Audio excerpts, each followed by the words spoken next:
Saudações, meus amigos. Vamos comentar hoje sobre o tema O Sacrifício Mais Agradável a Deus, que está no Evangelho, segundo o Espiritismo, no capítulo Bem-aventurados os Misericordiosos, os itens 7 e 8. E o texto evangélico é de Mateus, capítulo 5, versículos 23 e 24. Vamos fazer a leitura desse pequeno texto.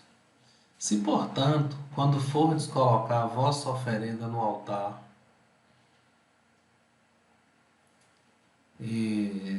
deixai a vossa dádiva junto ao altar e ide antes reconciliar-vos com o vosso irmão. Depois, então, voltai a oferecê-la. Allan Kardec, com sua lucidez, ele comenta que o sacrifício mais agradável a Deus é o que o homem faça do seu próprio ressentimento. Então nós vamos procurar entender o que significa sacrificar o ressentimento, sacrificar o próprio ressentimento, tá? Nos comentários de Kardec, a gente vê que antes de se apresentar a Deus para ser perdoado, num templo de oração é preciso haver perdoado, se você foi vítima, e se for algoz, haver reparado os males que tenha feito a alguém, tá? Essa oferenda feita dessa forma vai ter efeito, porque virá de um coração puro. E Kardec explica o que significa coração puro, que é um coração isento de pensamentos maus, tá? Era hábito entre os judeus oferecer sacrifícios materiais no templo, alimentos, cereais, temperos com vinho, açafrão e também bebidas, tá? Era de acordo com a posse, com o poder aquisitivo, se oferecia desde um carneiro, a uma pombinha, tá? E Jesus conformou as suas palavras aos costumes do povo, aos costumes Então ele usou parábolas agrícolas, ele usou contextos da realidade que de nada fugia à compreensão do povo da época. Já o cristão, mais adiante, ele espiritualizou o sacrifício, conforme Kardec coloca, ele agora oferece a sua alma a Deus, e não mais dádivas materiais. E essa alma deve estar purificada, tá? Então, ao entrar no templo sagrado, devemos deixar de fora todo sentimento de ódio, de animosidade, de todo pensamento mau contra o irmão, e assim o sacrifício, a prece, vai ser elevada aos pés do Eterno pelos benfeitores amigos espirituais. Existe uma relação entre o relacionamento homem-Deus e o relacionamento homem-homem.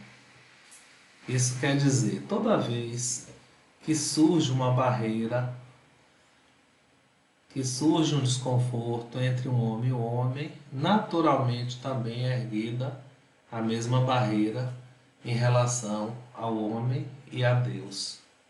E essa barreira será intransponível, Segundo o grande William Barclay, o comentarista do Evangelho espiritual. Essa barreira será intransponível enquanto não reconciliarmos antes com o irmão. Não podemos ter uma relação direta, saudável com o divino, tá?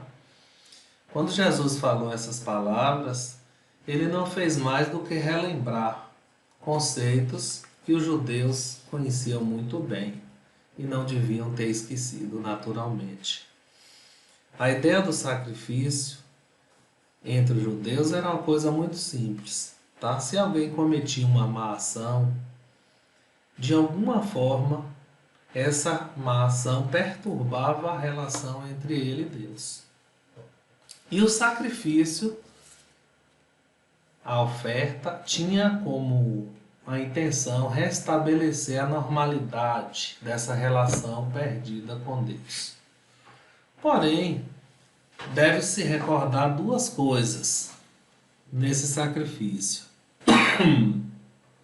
A primeira é que o sacrifício não expiaria os pecados cometidos deliberadamente. Eles chamavam de sacrifícios de mão levantada, não é? Aquele mal feito de forma consciente, não é? Deliberado. Esse perdão não existia. Já um pecado feito no momento de cólera, né, de paixão, de impulsividade, de perda de controle, esse sacrifício poderia ter sim bons resultados, né?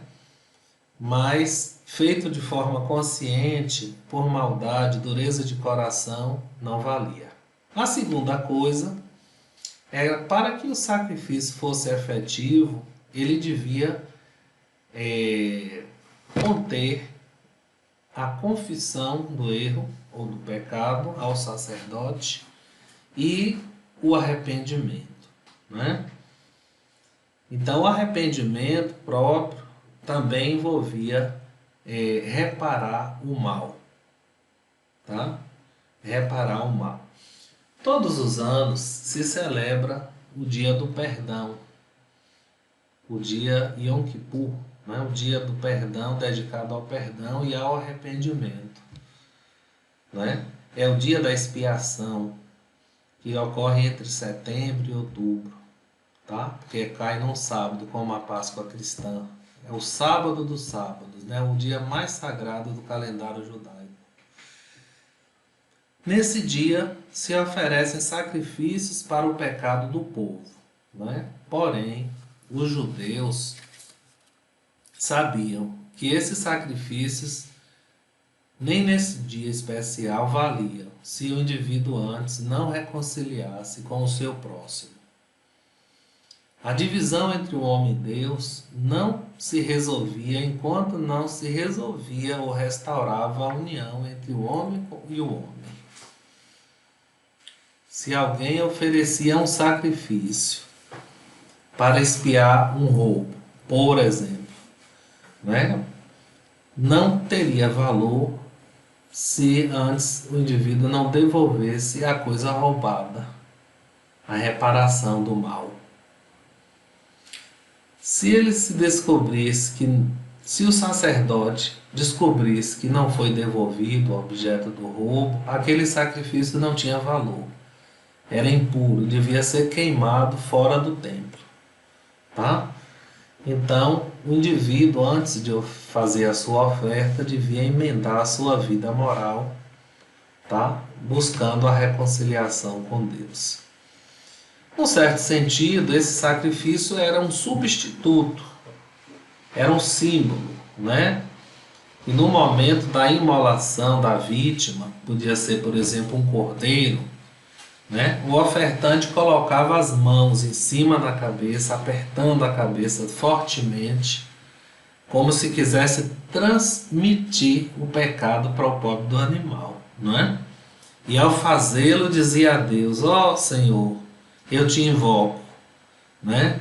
Em pecado e feito o que havias proibido, né? Feito que o que está proibido pela tua lei. Ei cometido o pecado de ele citava, né? Eu desejei que a Jardelina morresse, eu desejei que Gomercindo quebrasse a perna, e dizia o pecado, né? A confissão. Porém, volto a ti arrependido, permite que essa oferta, seja a minha expiação. Era a fala na hora, né? O sacrifício válido, ele implicava então a confissão do pecado, a restituição ou reparação do mal E essa imagem que Jesus pinta é muito vívida e realista, tá? O ofertante não fazia o sacrifício diretamente. Ele levava até o sacerdote e este oferecia em nome do pecador, tá? A estrutura do templo havia a intimidade, que era o lugar mais santo, né? O pátio dos sacerdotes. Dentro dela ainda havia o Santo dos Santos, que era o altar íntimo, o lugar mais sagrado onde até o sacerdote escolhido entrava uma vez por ano, como o Zacarias entrou, né, e teve a visão do anjo. E ao redor haviam outros pátios, quanto mais ao centro, mais sagrado, tá? Então o ofertante com o seu animal havia entrado no templo. Primeiro ele passou pelo grande pátio dos gentios, né? Depois ele alcança o pátio das mulheres. Aí ele também agora entrou no terceiro, que é o pátio dos homens. E esse pátio dos homens dá num corrimão que separa então o pátio dos sacerdotes. E ali ele está presente, aguardando a sua vez para entregar a sua oferta, né? Inclusive, se um gentio entrasse, né, sem se invadisse, era motivo de morte na hora, né? Eles não tinham perdão contra a invasão assim da intimidade do templo. Então, esse ofertante atravessou os pátios, né? E de pé estava junto ao corrimão, aguardando a sua vez, né? Um sacerdote, ele tem nas mãos o animal e está a ponto de confessar o perigo, o pecado, né?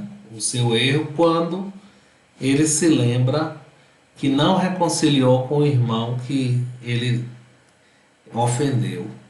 Então, se ele quiser que essa oferta sirva de alguma coisa, ele deve voltar até o irmão que ele ofendeu e deve fazer o restabelecimento da relação perturbada, né? O perdão, o pedido de desculpa, né? Desfazer o mal, se por um acaso ele lesou, e só então voltar e ter o seu sacrifício assim válido, reconhecido. Então Jesus é bem explícito, né? Não podemos estar em boa relação com Deus a menos que mantenhamos boas relações com o próximo. Não podemos esperar ser perdoados enquanto não confessamos nossos pecados. Confessar a Deus primeiro, confessar aos irmãos de confiança, tá? E havermos feito o nosso melhor possível para eliminar as consequências negativas do nosso mau procedimento, tá? É a reparação espírita, né? Às vezes nos perguntamos por que sentimos que há uma barreira entre nós e Deus, né? Talvez a gente não desconfie que nós mesmos erguemos essa barreira quando construímos através de um desgaste, de uma relação desconfortável com o próximo. Ou porque ofendemos alguém, ou porque ofendemos alguém e não temos feito nada para sanar, né? Ou porque estamos também magoados ou ressentidos. O grande psiquiatra, antropólogo, filósofo, né, e autor de alguns livros, o Roger Walsh, americano, ele, em sintonia com o movimento transpessoal da psicologia, inclusive, escreveu um livro fantástico. Esse livro se chama A Espiritualidade Essencial, onde ele estuda as 6 principais tradições religiosas mundiais o judaísmo, o cristianismo, o hinduísmo, o budismo, o islamismo e o taoísmo. E ele descobre que na essência dessas religiões existe uma coincidência de 7 práticas centrais, 7 práticas comuns, onde todas as 6 tradições ensinam a mesma coisa. Na superfície existem as diferenças, onde os homens brigam, onde os homens se dividem, mas na essência essas práticas elas são comuns, tá? E quais seriam essas 7 práticas? Tá? Transforme sua motivação, né? O sentido da vida, para que o trabalho, né? Que vai desde ganhar um dinheiro, né, até ajudar a humanidade ou ajudar Deus no plano divino para o bem-estar da humanidade, dependendo do nível de consciência. Também tem cultive a sabedoria emocional, a segunda. Terceira, que diz respeito ao nosso estudo, que é viva com ética. A quarta é cultive a concentração e a calma da mente. A quinta, desperte a sua visão espiritual. A sexta, desenvolva a sabedoria e a compreensão.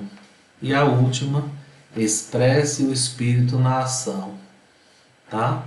Viva com a espiritualidade prática no dia a dia. Tá? Então a terceira, que é a vida com ética, ela é a base da qual outras práticas se derivam.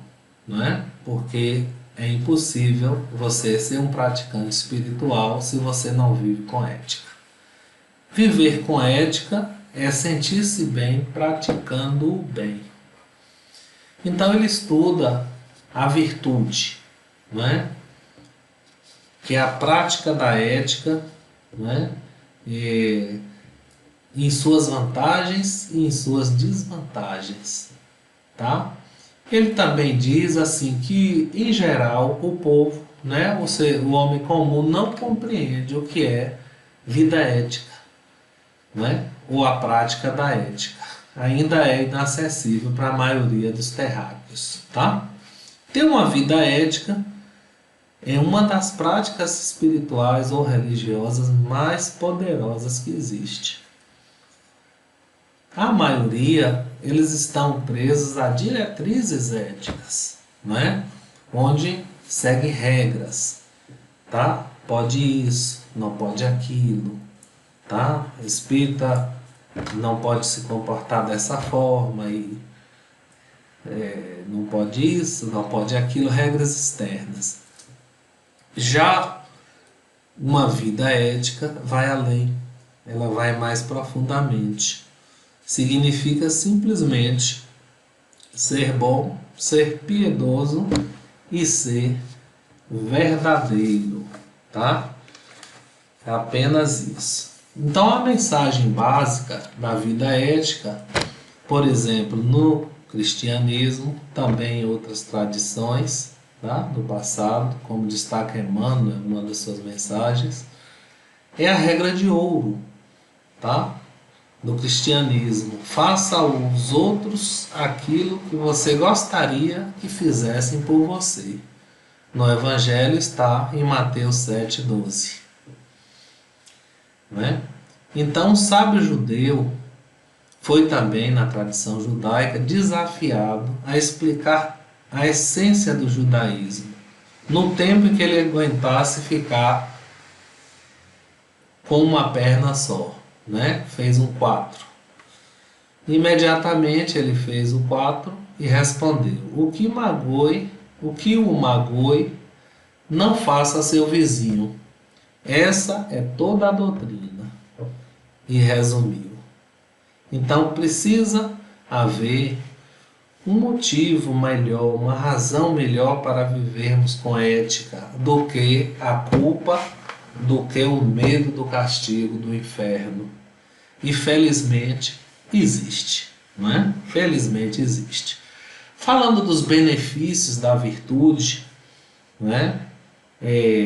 A opção pela ética é mais amor do que medo, e é mais bondade do que culpa.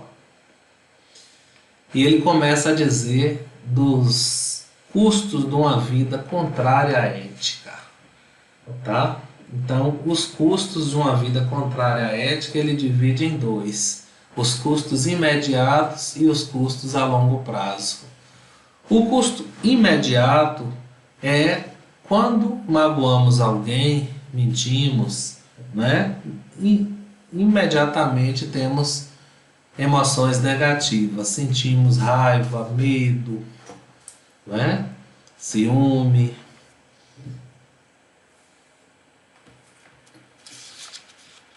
E essas emoções, elas são chamadas, né, as emoções DDD, tá? Sabe o que é emoções DDD?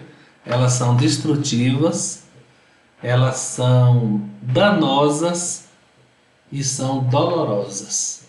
O preço é imediato. Nós é que ficamos queimando na mágoa, no arrependimento. Há um custo emocional imediato, chamado angústia das ações antiéticas. No entanto, também há o custo a longo prazo. Os sábios antigos, como os psicólogos modernos, né, é uma, vamos dizer assim, é um abraço entre a tradição e a ciência moderna e a modernidade, né? São unânimes, concordam que o comportamento antiético tende a se auto-perpetuar. Ele vicia, né?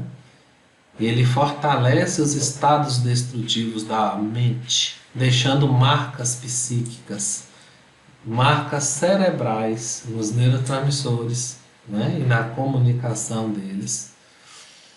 E deixam marcas kármicas destrutivas na alma, né?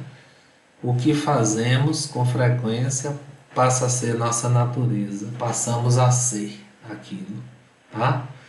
Então, esse custo a longo prazo da vida antiética, ele é espiritual, mas não somente, ele também é psíquico, ele também é um custo físico, inclusive adoece no indivíduo. E quais seriam então os benefícios da vida ética, né? As vantagens.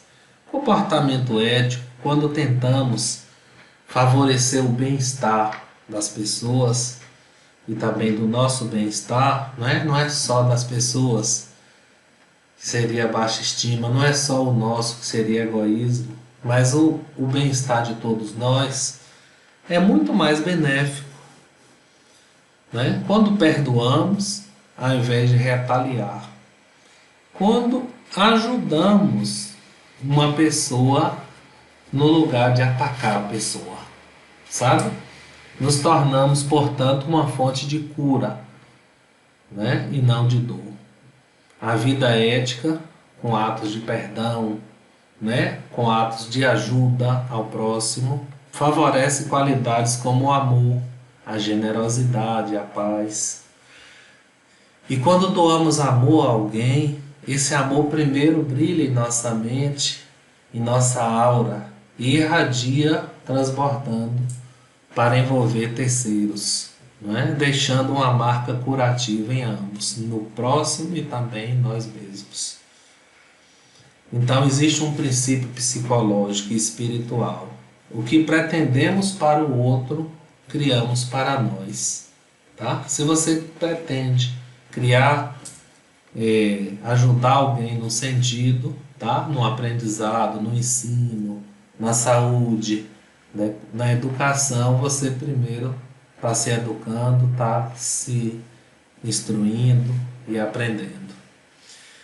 Então, o segredo da ética, também no budismo, Buda destaca: o que você fizer para o outro fará a você. Né? Uma frase simples, curta e verdadeira. Então, a vida ética é crucial para todo trabalho espiritual, toda prática espiritual. É difícil você sentar, meditar e orar depois que passou o dia enganando, mentindo, maltratando as pessoas. Então a base para outras práticas é a vida ética. E para concluir o pensamento do Walsh, né? O que seria então uma vida ética, né? E ele destaca que para ter a vida ética nós precisamos de 3 aspectos da nossa vida que nós precisamos atentar para eles. Primeiro, palavras corretas. O segundo, ações corretas. E o último, a terceira, a cura do nosso passado. Tá? Com relação às palavras corretas, o primeiro aspecto, não é? Desde os Vedas do hinduísmo, há 3.000 anos atrás, até o cristianismo de João Evangelista, no versículo 1 de João, no princípio era o verbo, a palavra, se destaca que o verbo é criativo, que o verbo tem força criadora, né? O poder da palavra é maravilhoso. Uma declaração verdadeira de um chefe de nação termina com anos de mal entendido e conflitos na relação política ou interpessoal. E pode erguer a autoestima de alguém, como no caso de uma professora que foi destacada para um desafio. Uma turma do barulho de alunos e de baixo rendimento e problemas escolares.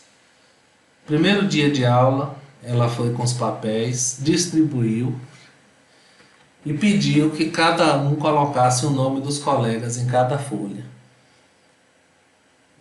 E nessa folha escrevesse tudo de bom, né? As coisas mais positivas que pudesse existir em relação a cada um do colega.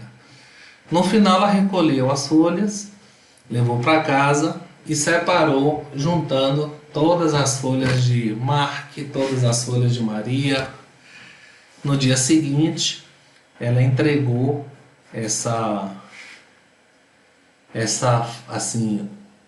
a folha a cada um com tudo que todos tinham escrito positivo a seu respeito.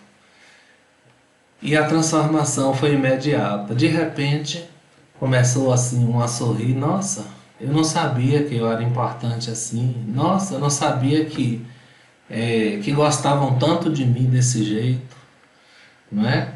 A turma melhorou, tá?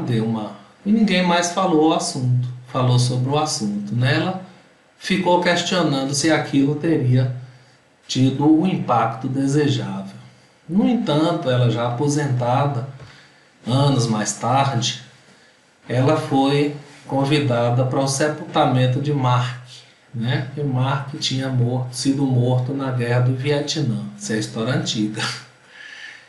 E aí os pais convidaram, foi ela e foram alguns antigos colegas também. Tá? Terminado o sepultamento, eles foram convidados para ir até a casa dos pais, né, para um café de despedida. E lá o pai chamou a professora e falou assim: eu devo lhe agradecer, porque veja o que foi encontrado com ele no jaleco lá do soldado, né? E era justamente a lista que ele guardava. E o pai falou assim: isso é um tesouro. Como você vê, era um tesouro para ele. Muito obrigado pelo bem que você fez ao meu filho. E os outros colegas que estavam perto escutando começou a dizer: olha, a minha está lá em casa, está lá na escrivaninha. A outra falou: o meu está dentro do álbum do casamento. A outra falou assim: a minha está no meu diário. Todos nós guardamos, né? E aí essa professora finalmente ela chorou, né?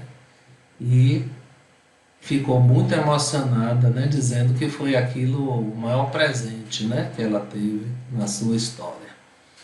Então, umas poucas palavras de ternura, né?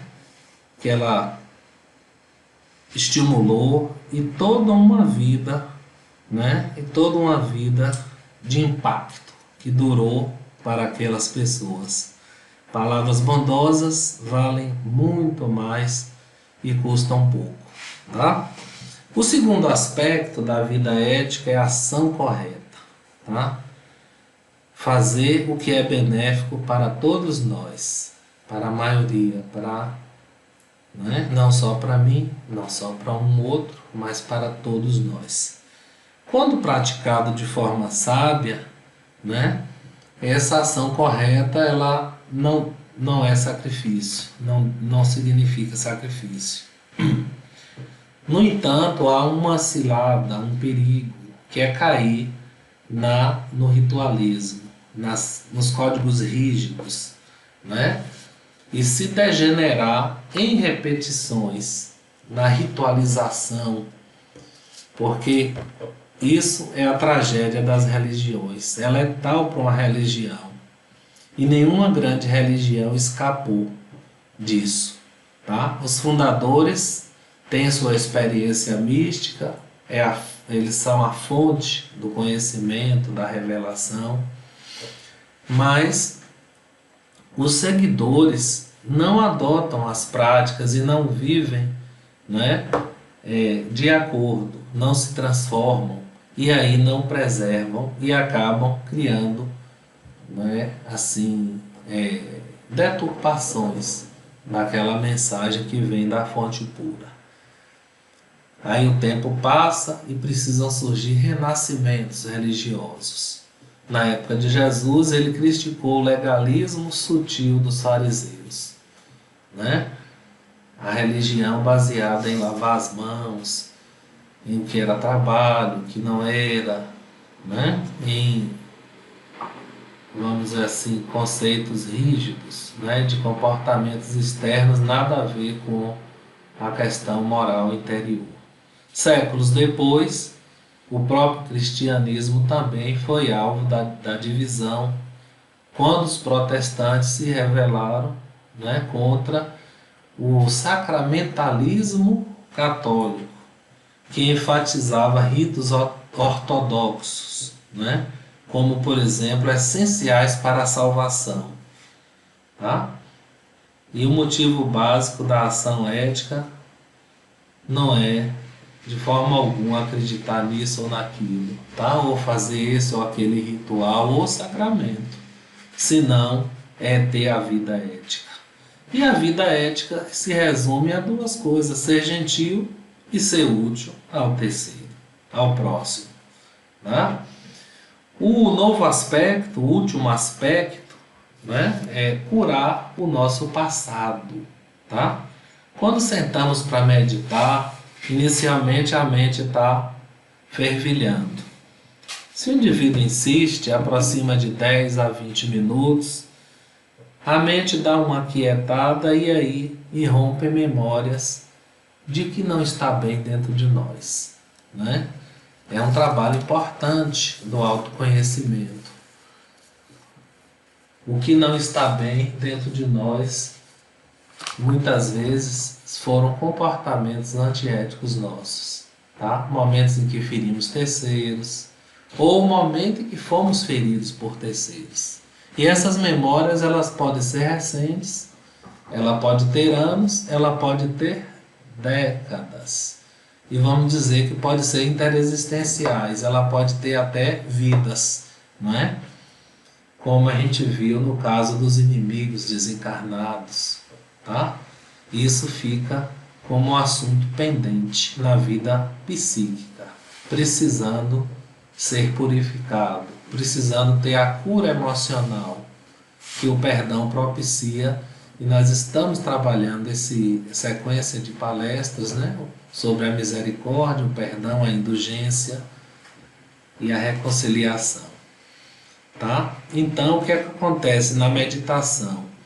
Né? Mantemos a mente prisioneira, né? Ficamos presos.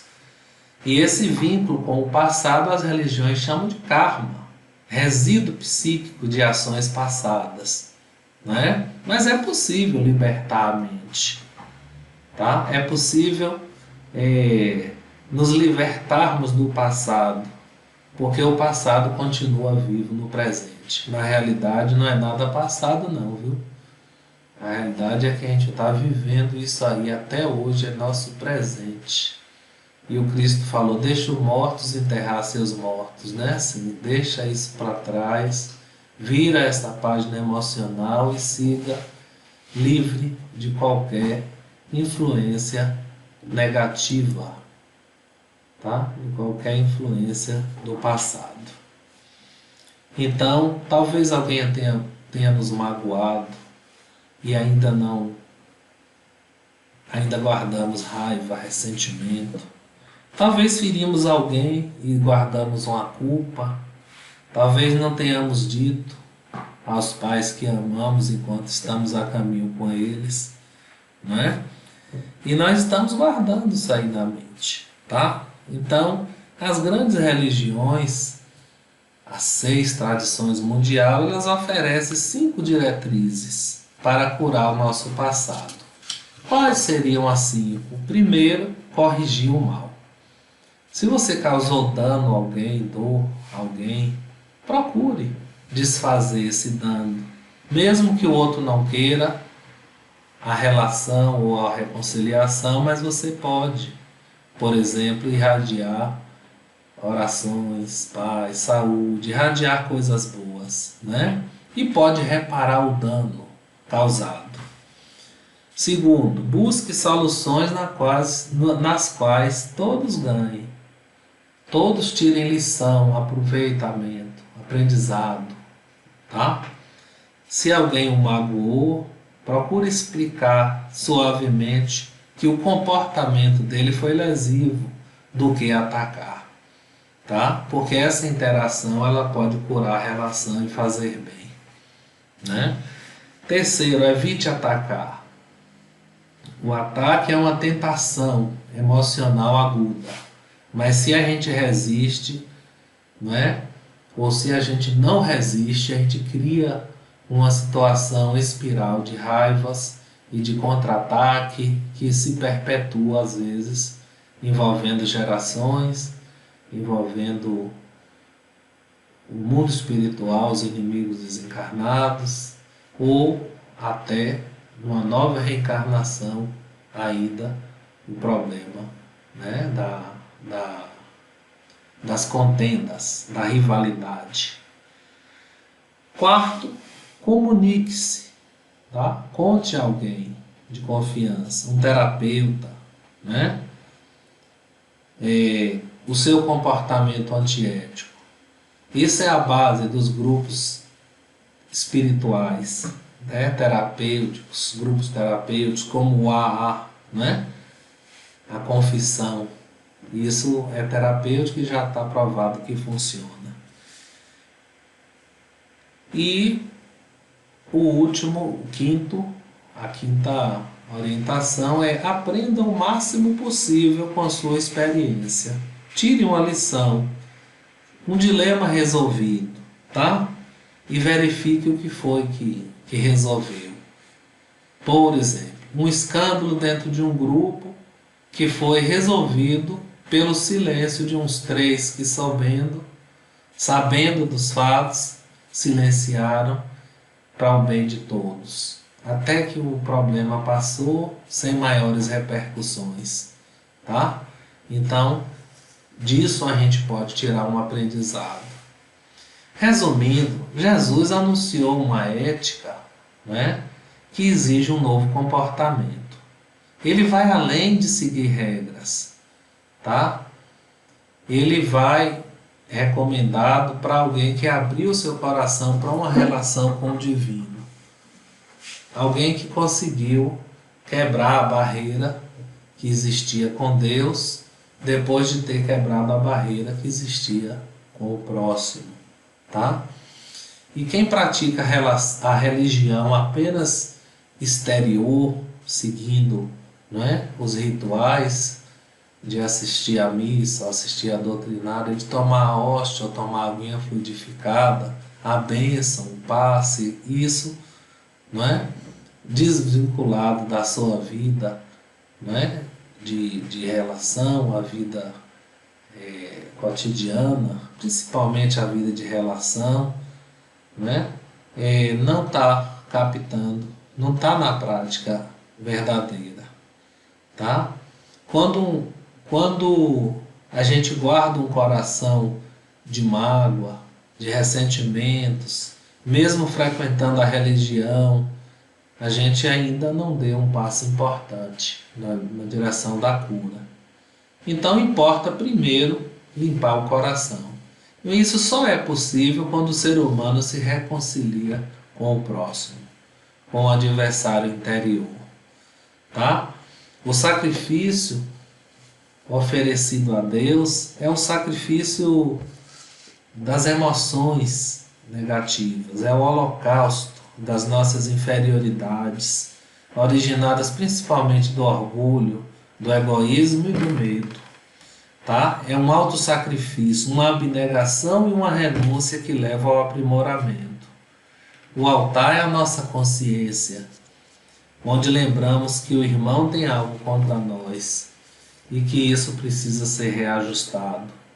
Reconciliar com o próximo é restabelecer a paz da relação e a paz íntima.